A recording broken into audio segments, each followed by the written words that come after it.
Hello and welcome everybody to another episode of Region Rundown. With this episode, we'll be covering the LJL and their world's representative, DFM or DetonationFocusMe. And with me by my side next to me is somebody that, if you haven't heard about him yet, you're probably living under a rock. It is Mr. Initialise Cast. I mean, the guy's been featured on LEC, NLC, EU Masters. This guy's the the co-founder of the unofficial LJL English Broadcast. Indeed, I mean, at this point, if you don't know who he is, he's spun the block around EU. He's done everything. Initialize. Did I get your intro correct? Did I get your intro correct? That's pretty good. I'll take it. I mean, I need to hire you to write these out for me. Flipping heck. That's sorting me out forever. So, the way we like to do this is specifically with the minor regions initialized. I do like to talk about kind of the region and the region's history a little bit. So can we kind of understand the LJL as a whole, maybe from when it started, kind of, right? Because I think a lot of people only recently got introduced to kind of what the LJL was recently, like at least recently as this year, maybe even last year. So can you kind of give me a breakdown of like what the LJL was and what it is now? Yeah, so the LJL, as the LJL, has been going since 2014. Before that, there was a Japanese circuit, but it was a lot more fractured. It was in much shorter tournaments. So like 2013 was kind of the start of that. But then from there has been a professional Japanese circuit since 2014. The level of that tournament has been mixed, shall we say, and it's definitely improved over the years. And there was a point towards that kind of 2017, 2016 era where there was some rampages and some DFMs that came to international events, and people had some hopes that, hey, look, they play pretty well as a team. There's a couple cool players here. Maybe we'll see something. Oh, this guy called Ebi's pretty good. Who's this Yutora Miyashi bloke? Oh, this Udapon guy is quite good. But the level is always was at least, a little unremarkable, I think. And there wasn't necessarily that much to write home about outside of like, lol, there's that one guy who plays Hyman mid.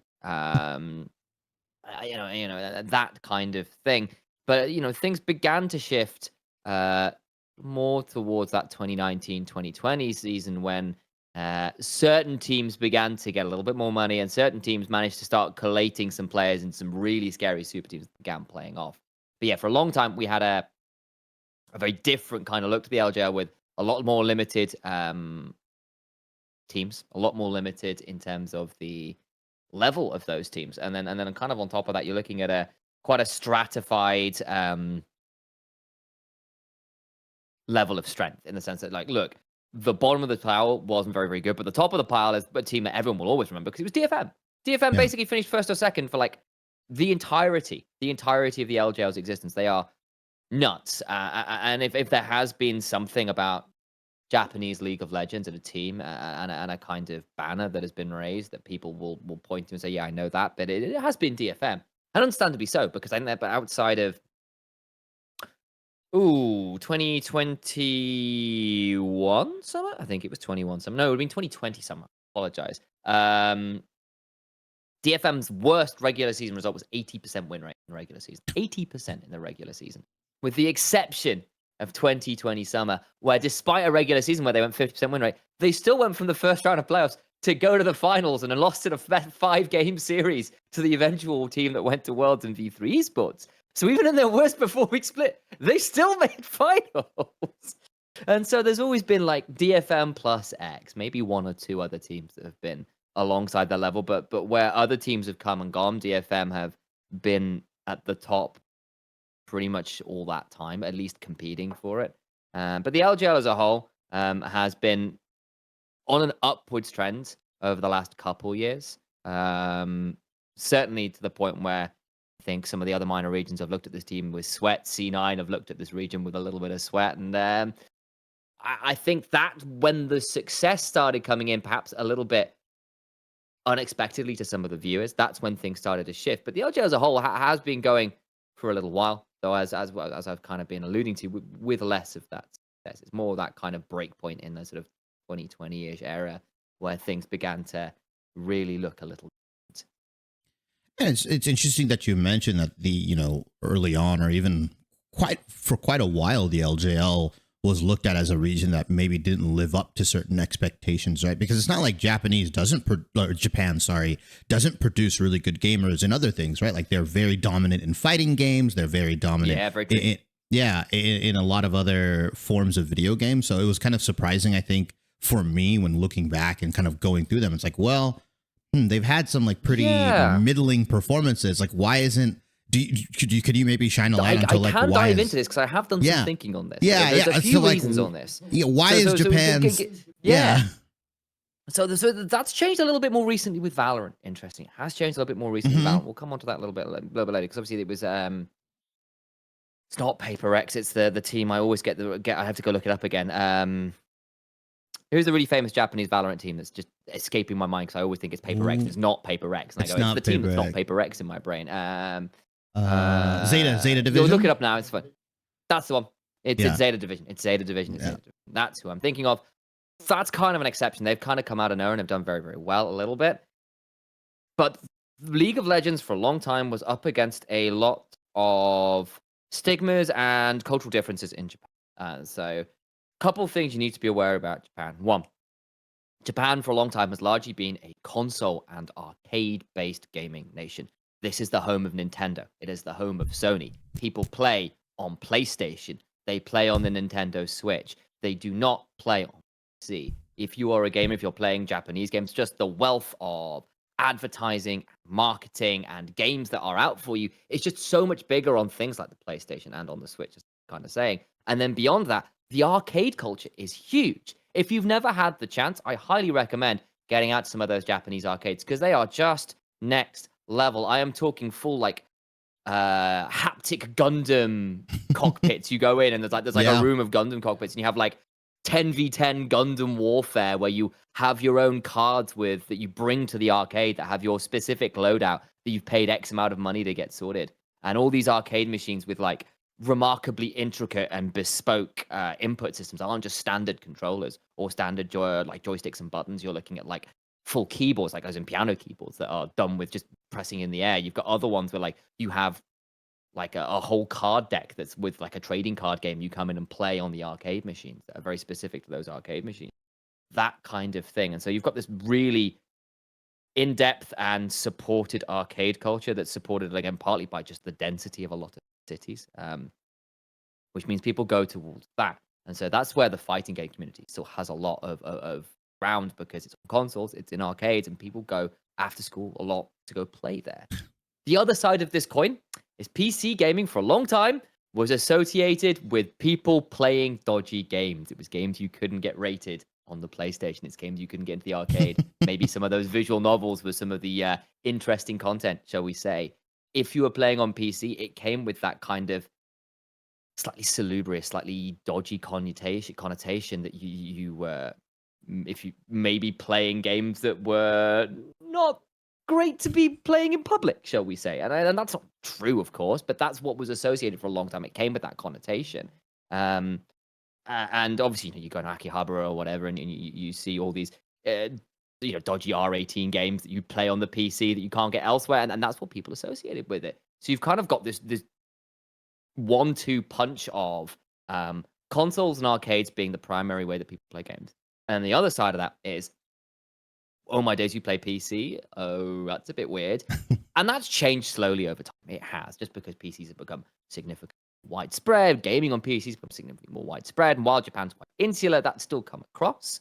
And then there was an attempt to change this in like 2017. So when I actually moved out to Japan for a couple of years, starting in 2017. And that was the year that the Japanese server for League of Legends was released. Because it wasn't one before that. You were kind of playing with a huge amount of ping onto China or Korea or maybe Vietnam, one of those other servers. So the way to play League of Legends was quite difficult before that. It wasn't a good experience. Yeah, exactly. So you finally get your own server, but it's in 2017 and it gets invaded. It gets invaded by all these other much more experienced players from all over the world, particularly in Asia, who come in and kind of be high elo smurfs effectively on a region and on a server that just wasn't prepared for it. And it meant that the server quickly became blind pick only. There is no normal draft there. Ranked is pretty limited in terms of the amount of people playing it. And then the server kind of got didn't really get off the ground in the way that people were hoping for. I think there's a really interesting, I want to say, is a GPay video, I think might have been on that one as well. That might be worth a look into if that's something you're interested in. If I can find that out, maybe I'll link it in the YouTube comments or wherever this podcast is up later, and you can go and have a look at it from there. But that was a whole other thing, is that the Japanese server launch wasn't as great as they were hoping, alongside all these other cultural and historical factors. Again, that is slowly changing. It is a bit, because other games are starting to come in. Riot has done an okay job at marketing out there. More success regionally, more money regionally has helped. People like SoftBank, big investors, now they own a team in Japan, and that's made a big difference. DFM has a fair amount of money to work with. You kind of go through this. Sengoku Gaming, also a lot of money. They had Reaper be their head coach this year. They had a lot of money to work with. And that's helped shift things a bit, alongside a general mindset with things like Valorant looking a bit better. So there is a change, as I've kind of been saying, but this is a very long-winded way of saying, look, the region's been in a weird position with League of Legends and PC gaming more widely. Yes, that's changing, but that is why Japan has been a little underwhelming compared to the success they've seen in other esports sites. Super in depth. I mean, that's. I mean, it's quite a lot to go through on this, because it is super different to a lot of the other countries around it in terms of their PC culture, particularly. Yeah, and I think that's the way you described it is a 1-2 punch, right? Because if you're not familiar, like you said, like people will line up like certain fighting games in Japan get released on the arcade before they even get released on console. They like do. That's how you play. Nuts. That's how you practice, like things like the new Street Fighter, things like when the new Tekken comes out. Well, like Capcom run a lot of the arcades. They run the arcades. Is that they have a lot of money in that, especially because it's tied to.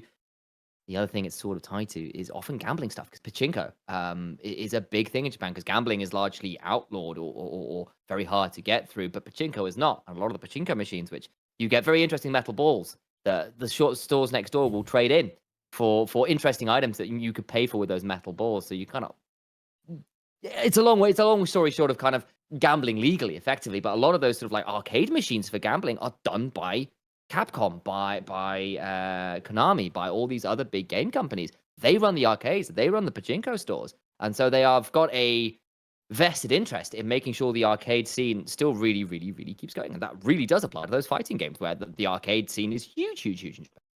Yeah. So now we've kind of understood maybe the culture of the PC gaming life in Japan and kind of how that all came to be. Now we have a league in our hands. LJL, like you said, started in about 2014. Didn't really gain much prominence or rise up until, like you said, 2010, when they were really starting to kind of make some noise, taking games. You'd start noticing players like, Evi, Udapon, all these guys. Korean imports started coming into LJL, right? Like there's a lot of, I believe, there's like at least a couple of Korean imports that have essentially naturalized. Most of the big teams have a few. Yeah, there's some very big ones there. Because I'm looking at the team list, like there's 3 Koreans on there. I'm like, well, some of these guys have had to be in the LJL for a little bit for them to actually kind of naturalize and not be counted as an import. So, going on to, I guess, just this split in general, or maybe this year, can you kind of maybe talk about some of the teams and the expectations? I mean, obviously the easy thing to say is like, DFM looked very strong, right? DFM this, DFM that, although they did lose Evi, this year. Yeah, I mean. Some of the other teams, like you said, SoftBank. Let's talk about the departure of Evi. Well, let's start with DFM briefly. We'll come back to that later, because there's a whole host of stuff, particularly towards the beginning of the summer split, that was pretty ugly there. But as a whole, DFM were in a very odd position. On one hand, Yaharong had been their mid laner in 2022. He'd been very, very good, but he'd been replacing Arya, and Arya had been a more explosive, more... He'd been the ace player, if you know what I mean, in the LJL for a little while, and he'd gone over to Korea and not done so well. But he was coming back to take over the position that he'd left in 2022, and that was really exciting for DFM. But the other side of that coin was Ebi had left, and Ebi was something on the LJL OU, the officially unofficial, the big mouthful. OU became a lot easier to say. That if you don't have Ebi, you don't win the LJL. You're not going to Worlds. You're not going to MSI. If you don't have this guy, you're not winning, because he was just the best Japanese player in the top lane. And there's players like Udapon, some of the bot laners in particular, back in the days when like a Yutora Mayashi, who were also very, very talented, arguably the best players too, but the role was more stacked. And so the amount of difference you could make as a player was more limited, whereas Ebi was just the best top laner, bar like none.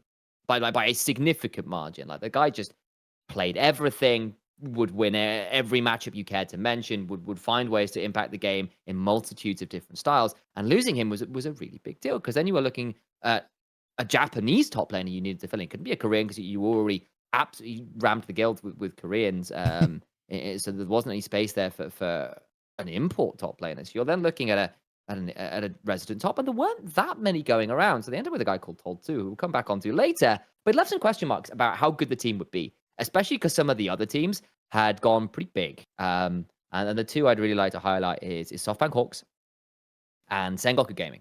And we'll start with the HAWKS, because the HAWKS have tried to pull something of a Man City. To the football fans out there, or I say that in the British sense of the word football as well, before I end up with a sarky American comment. But this is a team with an insane amount of funding, because it's backed by SoftBank, one of the biggest companies in the world, bar none. Like, it is a huge company with huge amounts of funds to go with, and obviously, they're associated vaguely with the SoftBank's HAWKS baseball team as well. So it's one of those kind of weird big company, but also big sports brand that came on in. And they've got some Korean people, right? That like you would, not even 2 years ago, you'd be able to like, wow, these are some solid players. Yeah, they're I mean, like Blank's on there, right? Former SKT Blank, the Black Knight. He's there. He's with a guy called Dasher in the mid lane as well, who's been an absolute monster for them from a number of years. He's been their kind of their what's the words, like, franchise player, and he's been right up there as a top 3 mid laner for a long time. He used to be top 2, and then a couple other mid laners came in. It used to be him and Arya, and then Jet came in, and a couple others, and he's kind of had to fight a little bit to remain being that absolutely elite mid laner. Even if he's in that trio, he's no longer quite so unpressured. And then you're looking at, like, arguably the best young Japanese top in Konatsu. You've got a Marble, who's this AD carry, who's been really growing over the last couple years, who's a Japanese kind of superstar rookie who came out of the academy scene, whose start was a bit rough, but has slowly increased. You've got Vista, who's, again, one of those Korean support imports. I think Dasher has recently hit his residency, so that's why he's still there. So you've got 3 Koreans, including a former world champion, Vista, who was on, was it Hammer Life he was on? HLE he was on for a number of years. Did quite well there, by all accounts, alongside this kind of upcoming Japanese AD carry, where the talent's always been good, and Kanata. And you go looking, okay, great roster. They had, some insane coaching staff over the years as well. Like Ares was one of Damwon's former coaches, for example. He'd been on KT Rolster and stuff. So even the coaching staff was good. And then you're looking over at Sengoku Gaming, and they had Jet, who was absolutely monstrous in 2022. He was talking with some of the other coaches who've been following the sort of the Korean scene a bit longer. He was to a lot of people's money, or some people's money, the best player in the LJL period last year. Like, he was that good. I think it was Nelson in particular who really rated the guy. You got Once, who was this really good, like, very aggressive Lee Sin style jungler who's alongside him, who's had a really good pairing. And you've got Paz, who was the guy that used to compete with Ebby. In fact, they used to replace each other on various teams all the time. You got Loken in the bloody bot lane. Enti's, one of the most tenured and successful Japanese supports. Worst he's ever finished is 3rd for a long time. And then you bring in Reaped, who obviously was notorious for having a lot of success over in NA. Did pretty incredible things with Cloud9 and 100 Thieves, and finally went on to pastures new. And you can see Sengoku Gaming really building towards the roster. And you're going, well, this was the team that nearly took it from DFM last year. DFM have got the problem of losing Ebby. They seem to have improved in the backstage thing. This should be Sengoku's year to win, right? And that's kind of was the scene. And there's a couple other teams like Fennel, probably another team where you like particularly the bot lane. I went, Sol in particular was someone to keep an eye on. Corporal as well. That bot lane was something to keep, was pretty good. Crest Gaming had Honey. There's a couple of these other teams who were competitive, but probably not championship winners unless it was a real dark horse run. But that kind of 3 teams of DFM, Sengoku, HAWKS were kind of your front runners. And for once, I don't think it wasn't a certainty that DFM was going to be the out and out favorites.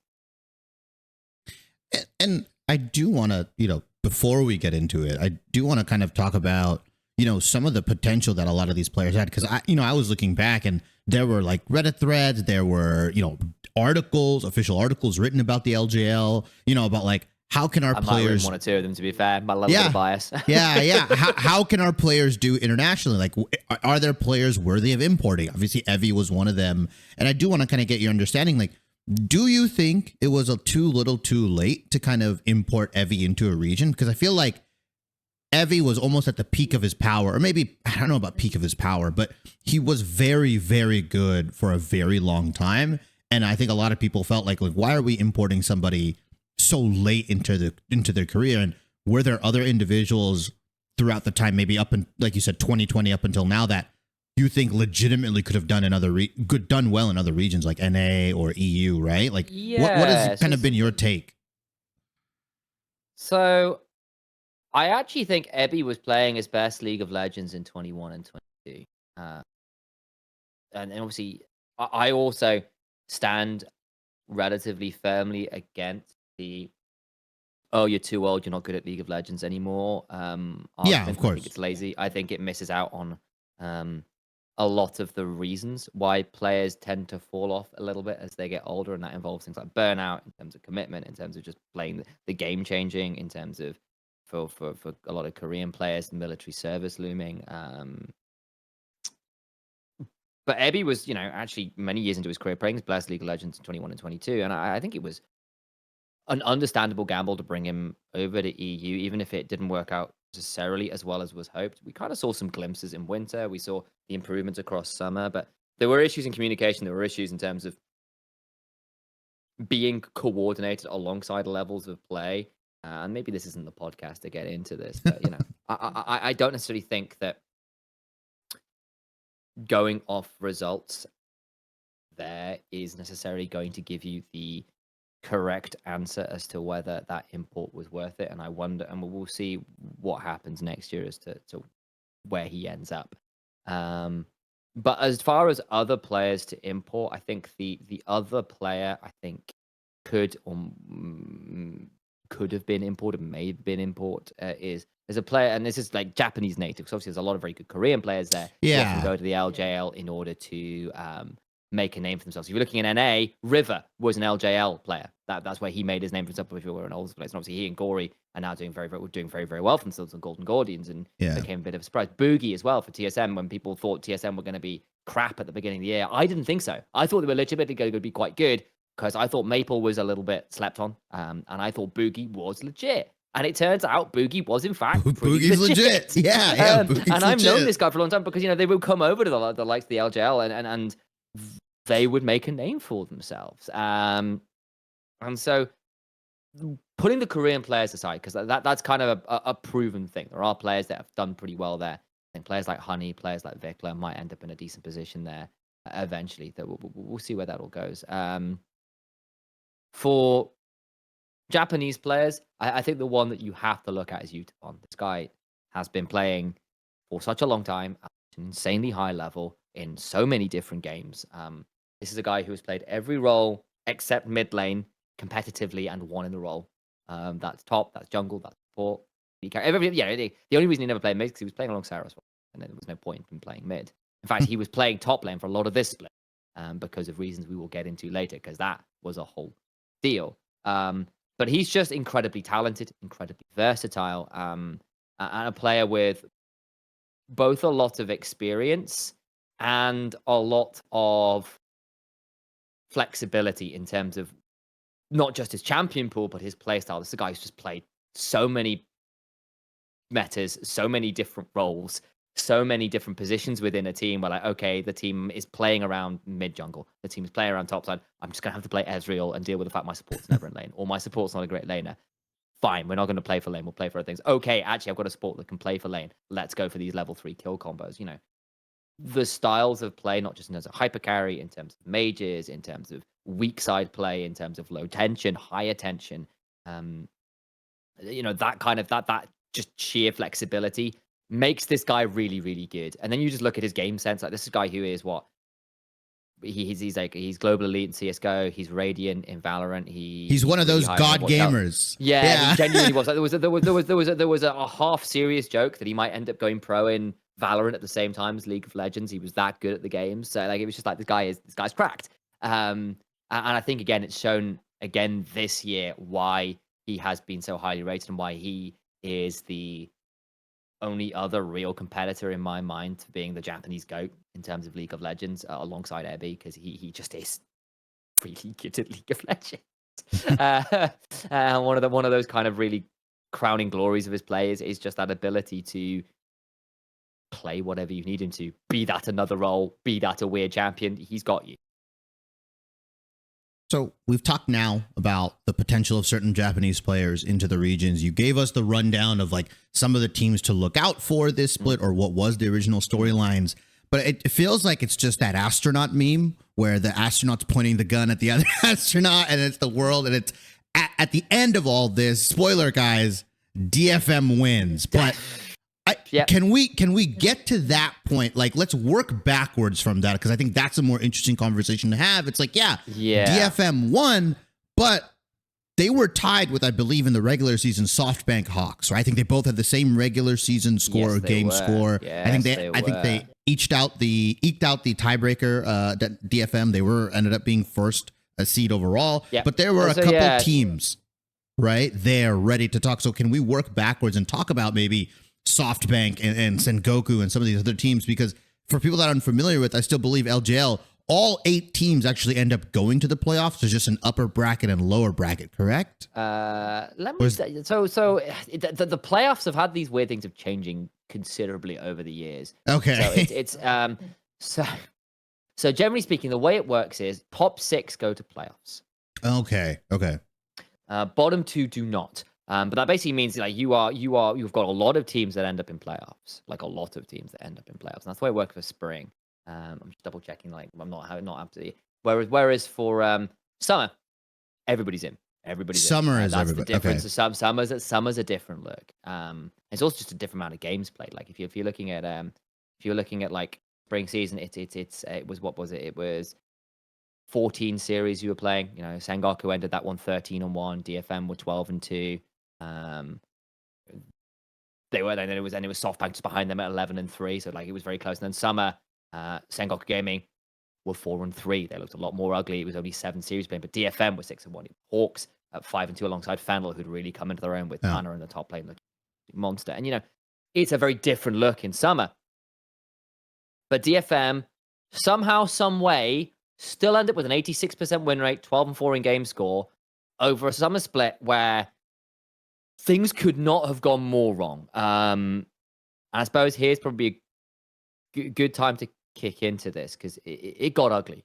It got really, really ugly. And I will be as accurate and concise as I can be with this. And if you're looking for more detailed stuff, I'd suggest looking at Lonely Hikikomori, Hina on Twitter, who did really good translations of this on the JE Sport Hub Twitter page. But basically, DFM make MSI.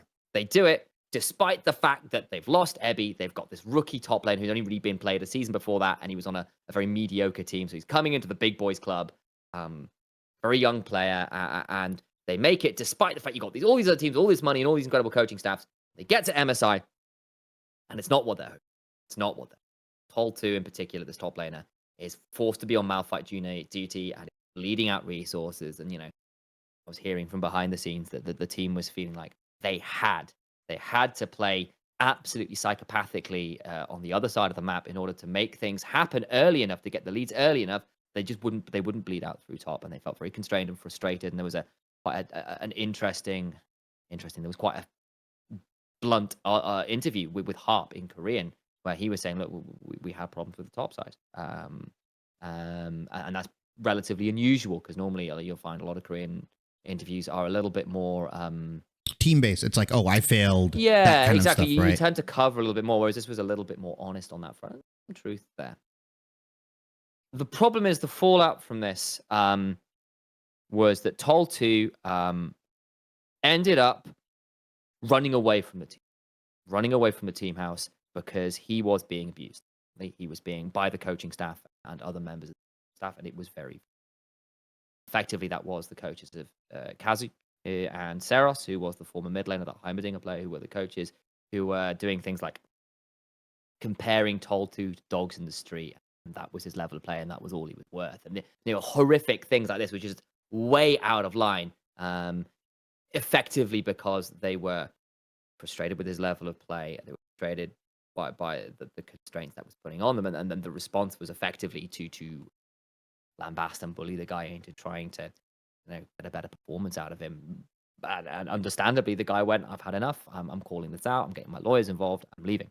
And it's a bit more complicated than that, because there was sort of things like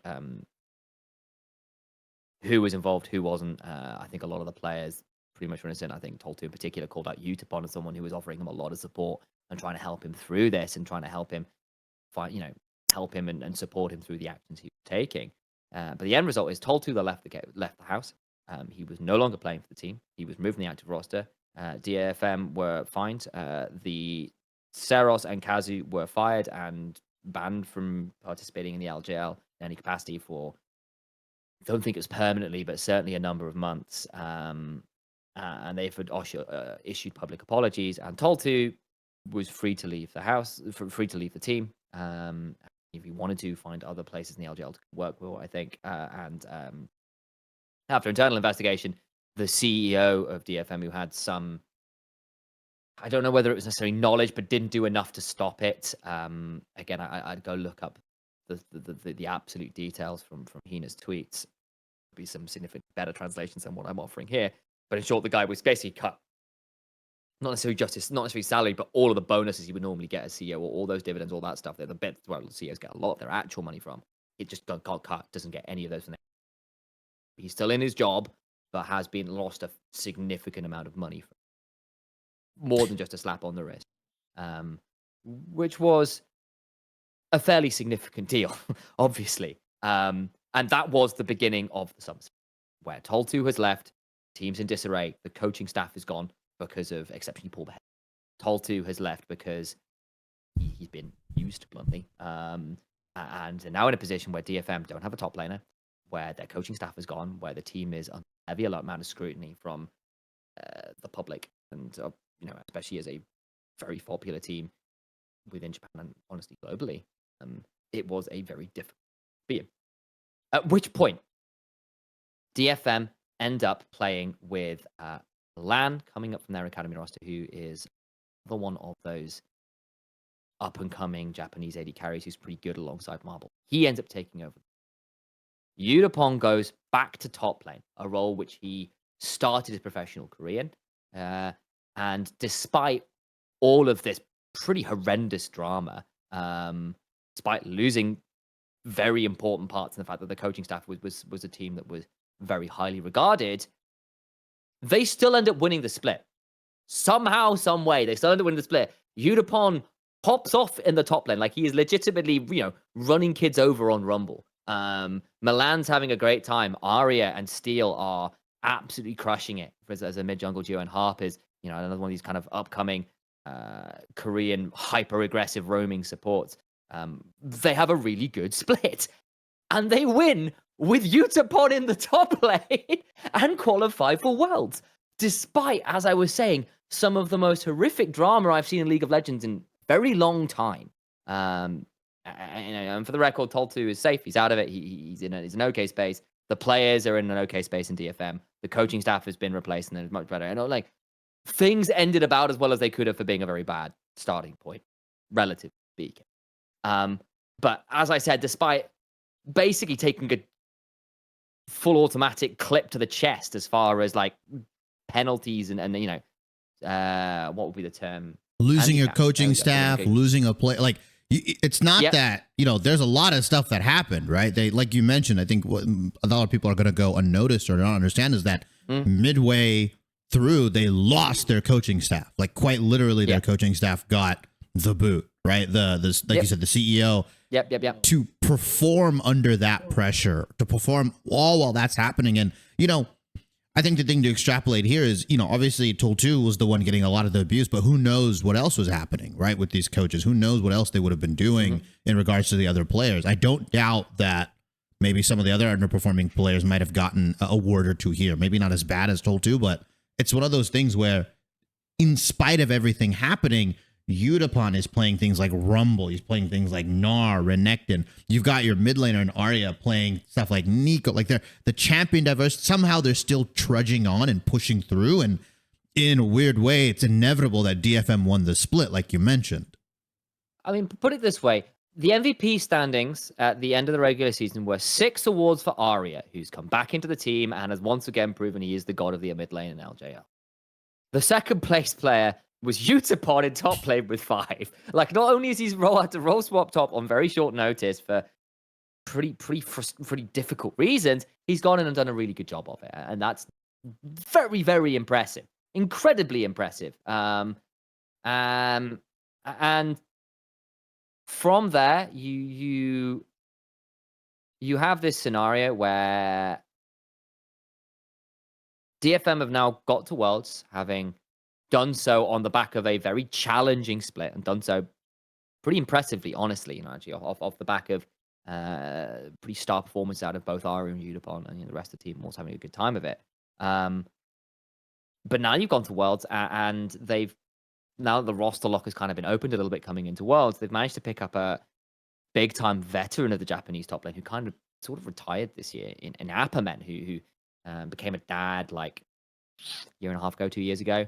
And he's now, I mean, Ebby's a dad. He still plays. Like the guy's Yeah. Guy's doing a lot to support his family back in Japan, living all over in Europe. Like, it's pretty mad. But he's a very experienced top laner who has been quite successful in the past, and he's now joined the roster. And something I was checking out just before I came onto the podcast, but it looks like he is likely going to be the starting top laner, and Utapon's finally going to go back to his native role in the bot lane. I say native role at this point, going back to his normal role in the bot lane. His most comfortable, probably, you would argue. Yeah. Well, yeah, exactly. And I think they're also bringing Milan along, so there's a world where they can flex between Utapon top, Milan bot, and Utapon bot and Apperman top. So there is some worlds where they can do some interesting configurations should they so wish. And so now we've talked about DFM and their split overall. Can you maybe highlight some of their competitors, right? You mentioned, I think the two that you mentioned that you really were kind of big on were the SoftBank and Sengoku.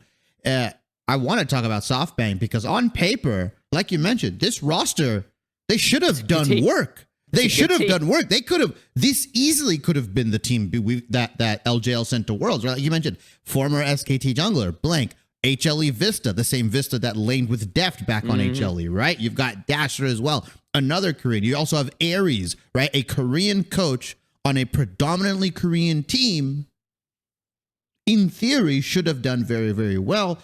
Can you talk to me a little bit about where SoftBank kind of faltered? Is it just the inevitability of DFM and it's just they are just this looming force that unfortunately cannot be dealt with? Like, what happened here?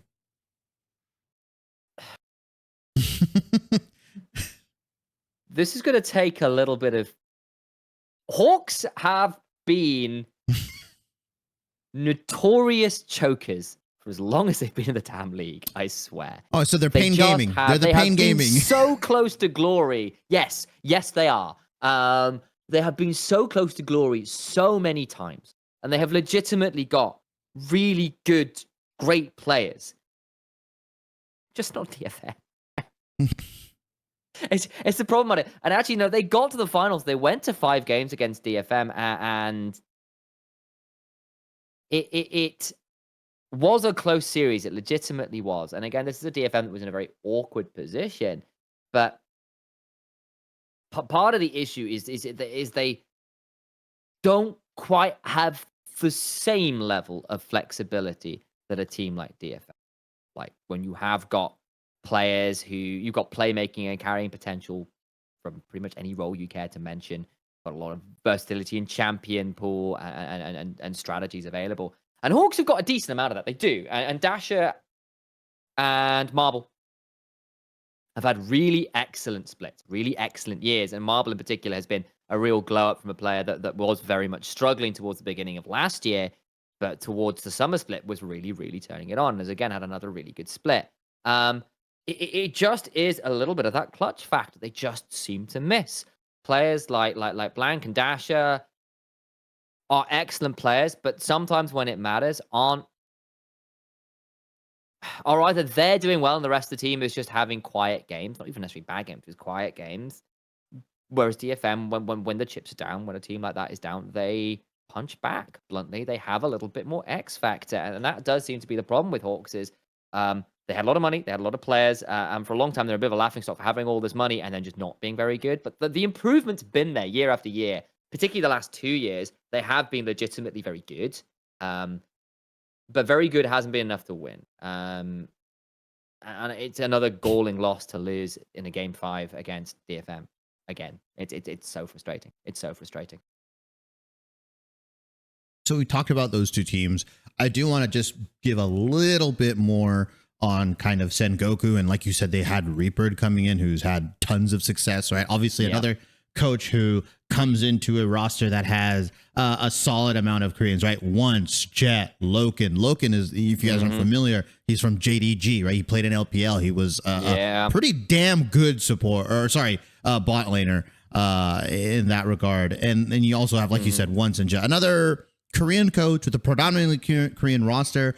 Are their problems different from SoftBank? Are they just like not chokers? They haven't leveled up yet? They haven't had time to synergize? Like, what is the, if SoftBanks are the chokers? Yeah. So Sengoku have been, they came into the league, and this was like 2020 spring. They beat DFM in the upper bracket finals. They won that series. They get to the finals. There's a big delay with COVID stuff. The patch changes. Come into finals. DFM come in and beat them. Damn it. Come into summer. They don't even reach finals. They have a horrible split. They lose again to DFM. The DFM goes to finals, lose to V3. V3 are the ones that eventually do it. And Sengoku's year is kind of written off as a bit of a loss. Come into 21. They look pretty decent. They're doing okay. They've still got blank, and then it just doesn't amount to anything. 2022, you come in. Jet turns up.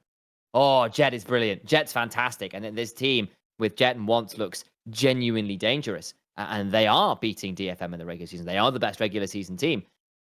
And they lose in playoffs. And there's some of these early game plans don't quite work out, and they find a way to make sure that Jet isn't as much of a threat as he normally is on things like his Yone and his Akali, and he doesn't get to pop off as much as they do. And DFM's just experience and planning comes into the fore. And you come into 2023, and this team is poised to do incredible things. They've got this good coaching staff. They've upgraded a lot of these roles. They're looking pretty dangerous. And in the spring, they are the best regular season team, and they just don't get it working in the finals, where they lose to DFM despite strength of position in place, particularly things like the top lane difference, and they can't make it work again. And frustration seems to boil over in the summer, where I don't necessarily know what's going on, but there was a lot more changing of players. Paz in the top lane was being switched in and out. Once was being switched in and out. My impression is that with stuff going on behind the scenes, either in terms of trying to find a new combination to get out of the rut, or because there was like player discord or discord between them and the coaching staff, and the team just collapses from an insanely good spring season with a first place regular season and a second place sort of like playoffs, and summer comes around and it just collapses. They're like 4-3. They don't hit the upper half of they're not in the upper bracket of playoffs. They lose ignominiously in the playoffs, and team kind of mental boomed. I think spring really did them in, because they were supposed to be the best team. DFM were weaker than they've been in a while because they had lost Ebby, and that was a big shift for all that they got in Aria. Replacing Eddie with Toll 2 was not what was supposed to be there, and this team had a lot of champions, a lot of players that were championship caliber. Jet was probably the best mid laner in all of the LJL last year, and unfortunately for them, they didn't make it work, and the mental boom came through. And in the end, really, it was Fennel, to my mind, that in the summer were the better team for a fairly significant margin. And don't get me wrong, it's a difficult one, because the cutoff between second place and fifth place was one game. Sengoku were 4-3. So Hawks, who were second, were 5-2. You know, like, it was very tight in that upper bench. But again, it's that element of the clutch factor wasn't there for them. They did just mental boom, and there was a little bit of shifting in and out of who was playing. They had like 2 junglers. They had top laners. I don't know, man. So we've gone kind of through the upper half of the LJL. We've gotten to the point that now DFM is coming to Worlds, and we've kind of talked about some of the reasons to why their previous international exposure didn't go the way they wanted to. They had issues topside, a lot of stuff there, obviously losing to Loud and stuff like that. Now that we're coming into Worlds and we potentially have this revamped roster, right? Or the ability to move pieces around. Their first match, obviously, against, I believe it is the Flying Oysters, I believe is the team that they will Yes, it is. Yes, it's playing. against PCS. Yes. It is against PCS. Before we get into that bracket match specifically, coming into this Worlds, the DFM, you obviously mentioned that they have kind of the ability to carry from all their roles, right? Like you mentioned, obviously their solo lanes are really good. Depending on if Utapon still plays top, you've obviously got this like superstar rookie AD carry. Arya's come back in the fold right after having some time in KT. Realistically, matching up against some of the play-ins teams, let's say, let's not worry about kind of like past play-ins. Where would their strengths really lie? Would it be playing through their solo lanes? Would it be playing through that bottom lane? Because, you know, I think DFM suffers from the big fish, small pond thing. Yeah, there's definitely that. I think my impression is it will be Utapon back bot. It will be Appamen in the top lane. Appamen is, as I said, a veteran Japanese top laner who's been pretty good and pretty flexible. And he's pretty self-sufficient, more importantly. And that should allow DFM to play through a couple of their more sort of tip of the spear type players in Steal and Arya. I'm expecting the mid jungle duo to be a catalyst for this team to be successful. Harp either being facilitating Dive's bot lane or roaming with Steal and Arya to make things happen as that trio, which is very, very strong. And DFM's strength as a team, particularly when those two players have been on, and now more than that amount, those three have been, when they get to link up in the early game and make aggressive plays happen, I think they should be a little less constrained in terms of how aggressively they need to play early game. They can be a little bit more reserved. They don't feel they have to force quite so hard, but they should still be a very proactive early team, a very coordinated early team who do use their early aggression to snowball well through jungle and support, affecting either a mid or a bot lane, I suspect most likely, and then having Arya and Utapon be the kind of carries through the mid game if they can get things snowballing. The issue, as ever, with a team like DFM is if they hit the mid game behind or things stall out, their way of stopping stalling is pulling a go button. They pull the trigger and try and force something. And that's fine in regionally because they're very coordinated and on the same page enough that they just react faster, or they hit harder and faster than the enemy team can react to them. So they get away with it more regionally. At international level, you do that against, I don't know, a JDG, I suppose in this case, a Flying Oyster. They go, what are you doing? We're ready for that. And you get gut punched for trying to make them think fast. And that may well still be an issue, and that would be something to keep our eyes on. But if they do get to play their quite dangerous early games we've kind of seen over the last couple of years, where they, you know, this is a team that regularly scrims a lot of the top end of the VCS teams and throws a lot of punches back and forth there. The early game strategies, the early game prowess is certainly there. And if they can snowball well, they are very good skirmishers. They're very good snowballers, and they aren't bad team fighters. It just is a question of, okay, we've gotten the outer ring of turrets down. We're on to tier 2s. Are we getting stalled? What happens here? If they don't get too narrow-minded, I guess. Like, you know, when you narrow vision, maybe a better way of phrasing it. Tunnel vision, potentially. Tunnel vision. That's the term I'm looking for. Thank you very much, Shibi. On trying to make something happen now because they feel like the game's getting stalled out and they don't feel like they have ways of breaking that. They can end up in moments of. And so you mentioned, right? You talked about some of the players here. Based off of what I've seen of Steal, right, and kind of his jungle pool and what he likes to preferably play, he seems like a very tank, like jungle player, right? Or he's been relegated at least to playing a lot of tanks, right? Things like the S1E2, the Poppy. I think he has like 1 or 2 Ivern games.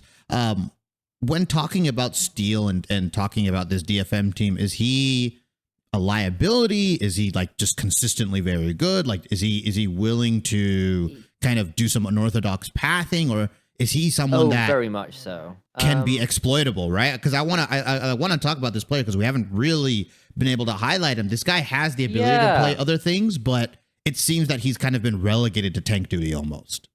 I think a lot of junglers have been there, remember, because Sejuani, Maokai are the best junglers bar none. They right were now, the best junglers for a very long time. Yeah. Yeah, and they still are. And then obviously he has things like Poppy where he gets to be super psycho at level 3. Yeah. Full build at level 3 on Poppy. But this is a guy who very famously was dangerous on Nidalee, for example. He and Abby used to run Nidalee Renekton into the ground and were an absolute terror on it. He used to play Talon jungle, plays Viego, plays Rumble jungle.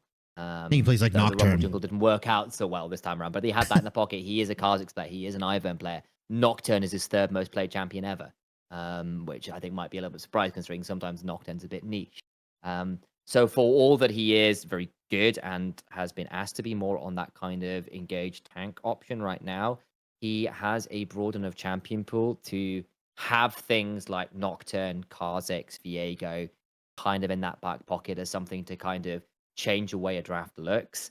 I think more of late, this is a player who has impressed me more and more lately. I actually think at MSI, he was by far the most consistent player on DFM, by a fairly heavy margin, actually. I think the rest of the team was struggling a lot more regularly. Utapon was decent, but again, there was other stuff going on there which meant the bot lane was kind of thrown under the bus a little bit because, as we were saying, that they were forcing very, very hard for other reasons.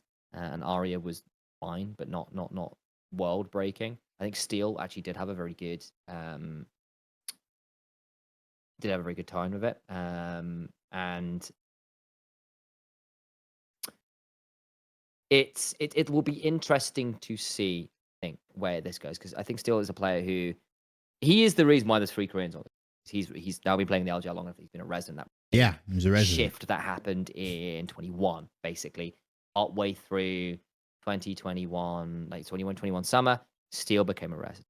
That meant that you could have Steal, Arya, and Gang at the time on the roster, which was Gang had been for a long time best player in the LJL. Like, he was just that good in sport. He was really, really good. And then you had Arya, who was the best player in the LJL outside of Gang, this incredible superstar mid laner who had basically solo carried a team CGA to incredible heights just by his own raw carry potential. Like, it was silly. And now he was on DFM alongside Steal, who was a really good jungler in terms of linking up with his laners to make someone's life miserable. Like, he was always really good at finding angles to break a lane open. Sometimes at the cost of his own efficiency, sometimes at the cost of his own jungle kind of getting taken over, but he would find a way to He's a maniac. Find somewhere on the map find somewhere on the map to really have an impact. And, he had other ways of doing that. Like you remember the game versus C9 where Blabber dies on the Nidalee versus his Udyr and that kind of thing. Like, he does have other ways to play. But I think over the last couple of years, because he's had now more consistently strong laners, he's been given a bit more breathing room to be a little bit more selfish and a bit more efficient and leave less openings when he is making the plays and the pathing decisions he's making. I think he has largely really, really improved. It's something that I think Nymera, I was chatting with him about it, of course we do. And he was saying, look, Steal, someone I think is really, really improved. And he has really stepped up from being a player who had a fair amount of flexibility in terms of his champion pool and play style, but as a player had flaws in terms of the way he pathed, in terms of his efficiency in mid game in particular.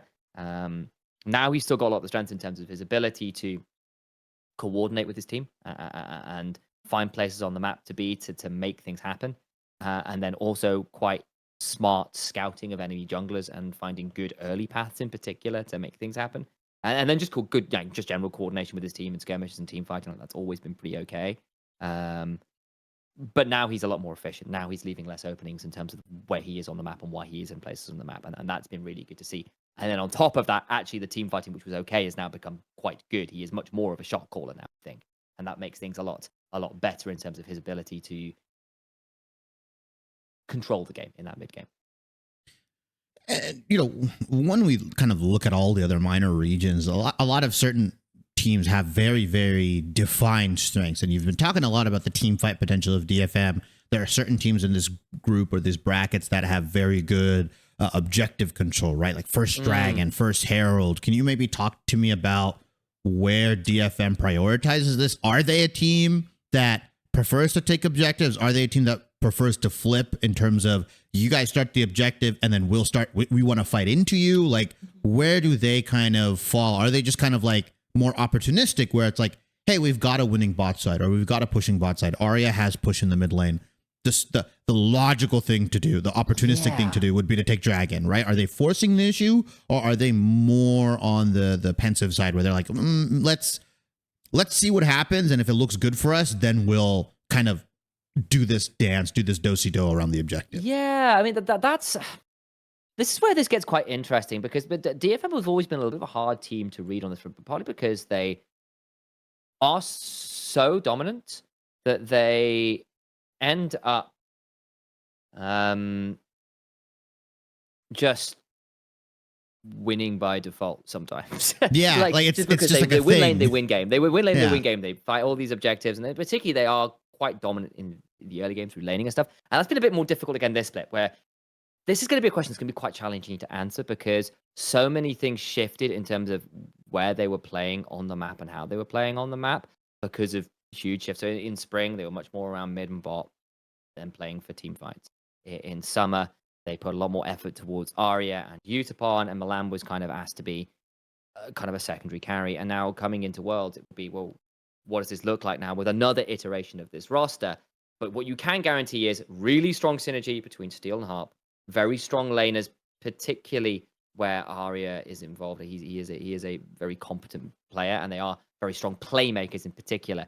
So expect to see some coordinated and deliberate skirmishes early on to get snowballing happening, and using that to get towards the objectives and trying to get that to win the game.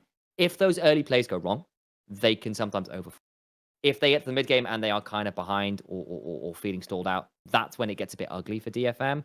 But actually getting the leads hasn't been their problem for a little while. And they've certainly got the mechanical chops to pull that off, I think. Though, again, you're in an international competition, and it's difficult to call because, again, this team has switched up so much. And so now, Initialise, because you're the LJL, because you're talking about LJL, I expect you to have intimate knowledge about every single minor region team in competing. But jokes aside, I do want to maybe understand what does this first bracket matchup look like, right? You guys are going up against Flying Oyster, right? Is it just kind of like a win through early game? Is it play through Arya, like you said, like the Utapon?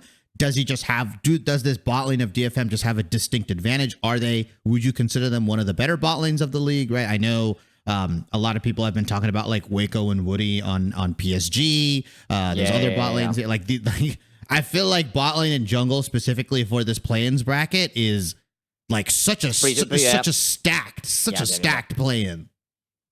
Exactly. I think we've seen it often enough that Utapon and Harp will be more than competitive in the bot lane. But again, you're looking at, like, I think particularly for the side of Flying Horses, Shousey is someone I've known for a long time, and I think really, really good. And I think Gemini as well is an excellent player.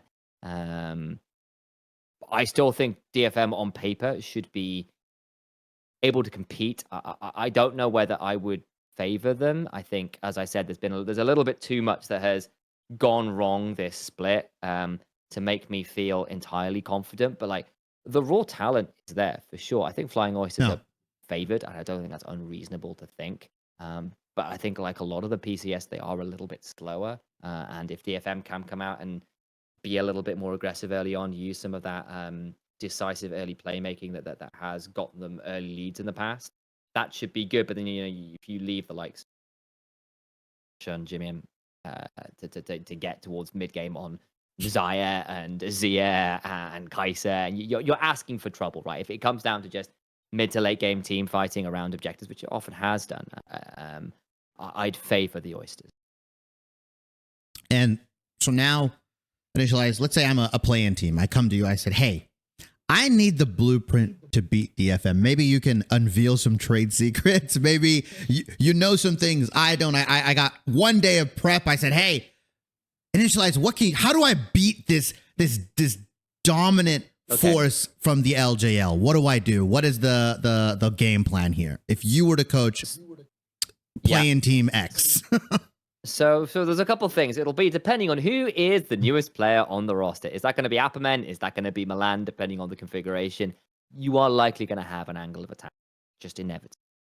On top of that, if you can draft to have some lane priority, or at least contest that with DFM, it will make their early aggression a lot harder to pull off, especially if you can track where Steal and Harp end up on the map. And if you are either happy to play keep away and not give too much up for the first 15 minutes, you can play a little bit more aggressively towards the mid game, where DFM have sometimes been known to overforce.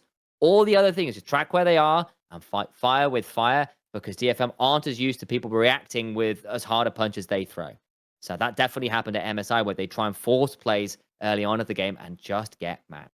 And if you can do that, or get towards the mid game where they haven't managed to build themselves a particularly impressive lead, you can probably play your way back into these pretty well. That would be my way of doing it. Attack the newer member, track what's going on with the jungle, particularly where are they going? What is the point of focus for this early game? And either mitigate it or just try and fight fire with fire, because either they're not going to end up with the lead they're looking for, or they will overforce and you'll punish them for it.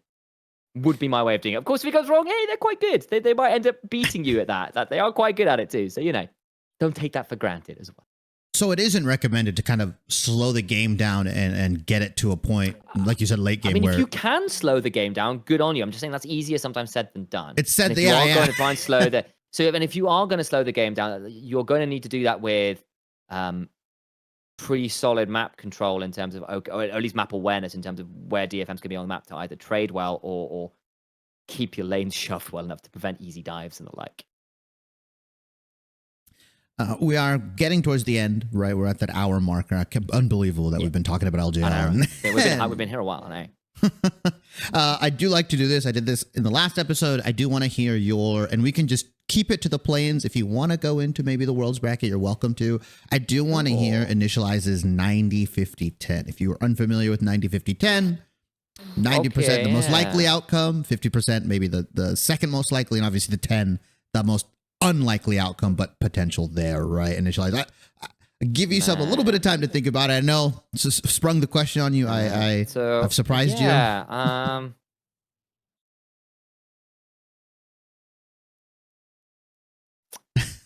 This is an interesting one.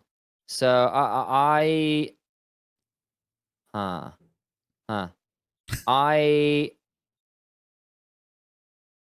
man, that's quite tricky. Okay, so for playing, I'll go with playing because that's what I've got up in front of me. Yeah.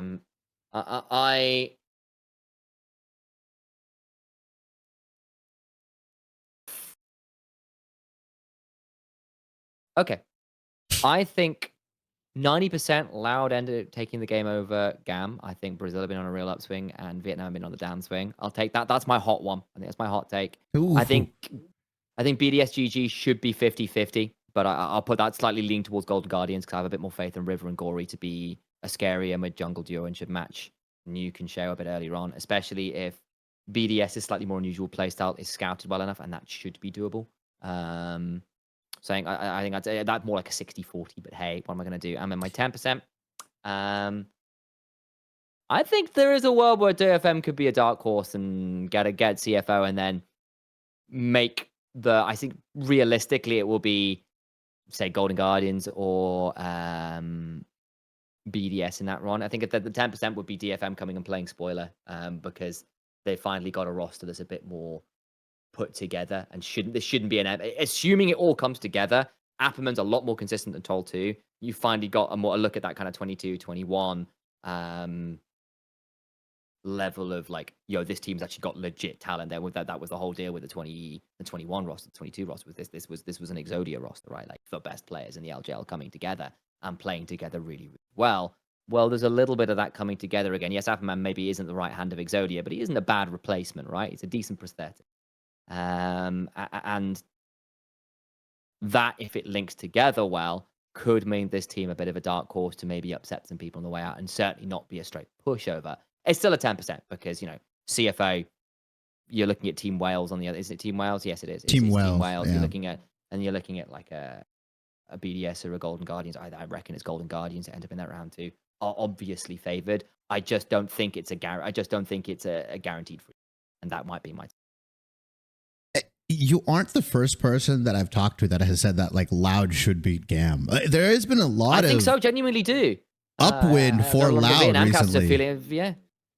Like it's really interesting because it feels like as a whole, I don't know if there was like a secret meeting, the cabal. They're just like, Yeah, Gam's not looking that good. Like Loud has like real potential to take this. I don't know if the, I think Loud the is tides have relatively changed. legit. That's why. I think they're good too, but it's just surprising. Croc in particular, Croc and Root are really good. Those Korean imports are legit. And I think Vietnam, I think unfortunately the MSI showing was really underwhelming, like really underwhelming. I think that's got people quite alarmed because of course there was that period where people thought Vietnam were really good and they just didn't get to go to international tournaments for a while. The whole COVID scenario with Vietnam. They just didn't get to go. So no one really knew what their level is. And unfortunately, I think it has kind of regressed to everyone else has caught up a little bit. And I think Brazil are on a real up and upswing and Loud are legit. I think Gam are good. And, you know, obviously Levi in particular is a player I will rate to heaven about. But I do think Kati in the mid lane hasn't been as good as they once were. Though maybe some of the Vietnamese casters might yell at me about that one. I'm sure they have their own thoughts. But yeah, I think Loud should have that one.